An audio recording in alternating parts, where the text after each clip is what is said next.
School में makeup करना सख्त मना था, लेकिन मैंने फिर भी चमकदार लाल लिपस्टिक लगा ली। यही मेरा उन पुराने और बेकार नियमों के खिलाफ पहला विद्रोह था। जैसा कि होना ही था, कुछ ही देर में अनुशासन प्रभारी गुस्से से तमतमाती हुई मेरे सामने आ गई। उन्होंने मेरे होठों से लिपस्टिक बेरहमी से पोंछ दी, मेरी लिपस्टिक छीन ली और मेरे सामने स्कूल का मोटा नियमों वाला रूल बुक पटक दिया। सजा के तौर पर मुझे तपती धूप में पूरे मैदान में खड़ा कर दिया गया और आदेश दिया गया कि मैं पूरी नियमावली याद करूं। साथ ही छात्र परिषद के सदस्यों को मेरी निगरानी करने के लिए लगा दिया गया। लेकिन मैंने इस सजा को बिल्कुल भी गंभीरता से नहीं लिया। मैंने मुस्कुराकर अपने सहपाठियों का अभिवादन किया, रूल बुक सिर पर रख ली और उसे पढ़ना शुरू कर दिया। कुछ ही देर बाद मैं उसमें लिखे अजीबोगरीब नियम पढ़कर जोर जोर से हंसने लगी। मेरे सभी सहपाठी हैरान रह गए। छात्र परिषद के सदस्य भी समझ नहीं पाए कि क्या करें, क्योंकि नियमों में कहीं भी यह नहीं लिखा था कि हंसना मना है। आखिरकार उन्हें फिर से अनुशासन प्रभारी को बुलाना पड़ा। उनके सामने ही मैंने जेब से एक लाइटर निकाला, उन्हें चुनौती भरी मुस्कान दी और पूरी नियमावली को आग लगा दी। भीड़ दंग रह गई, लेकिन मैंने कोई नियम नहीं तोड़ा था, क्योंकि मैंने पूरी किताब पढ़ ली थी और उसमें कहीं भी यह नहीं लिखा था कि रूल बुक को जलाना मना है। फिर भी गुस्से से बौखलाई अनुशासन प्रभारी ने मुझे तुरंत कन्फेशन रूम में बंद करने का आदेश दे दिया। वह कमरा पूरी तरह अंधेरे में डूबा हुआ था। छात्र परिषद 2 बड़े स्पीकर लेकर आई और मेरे कानों में लगातार स्कूल के नियम सुनाए जाने लगे। लेकिन इससे मैं बिल्कुल नहीं टूटी। मुझे तो बस बोरियत होने लगी, यहाँ तक कि मुझे नींद आने लगी और मैं जम्हाइयाँ लेने लगी। मैं मन ही मन ये सोचकर मुस्कुरा रही थी कि शायद वही अनुशासन प्रभारी मेरी जब्त की हुई लिपस्टिक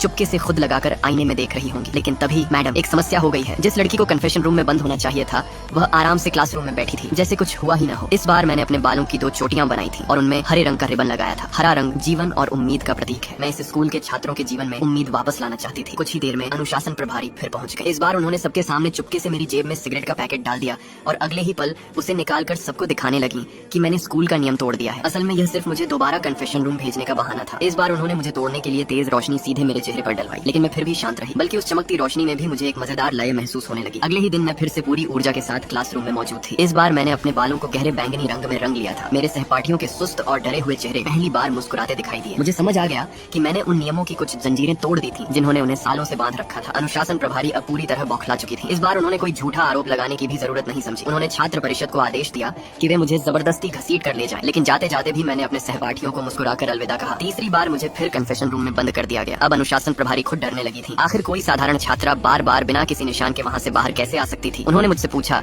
कि आखिर मैं चाहती क्या हूँ। मैंने सिर्फ एक मांग रखी, स्कूल के सभी अन्यायपूर्ण नियम खत्म किए जाएं और हर छात्र से माफी मांगी जाए। मेरी यह बात सुनकर उनका गुस्सा 7वें आसमान पर पहुंच गया। उन्होंने मुझे ऐसी क्रूर सजा दी कि मेरी बोलने की ताकत हमेशा के लिए छीन ली गई।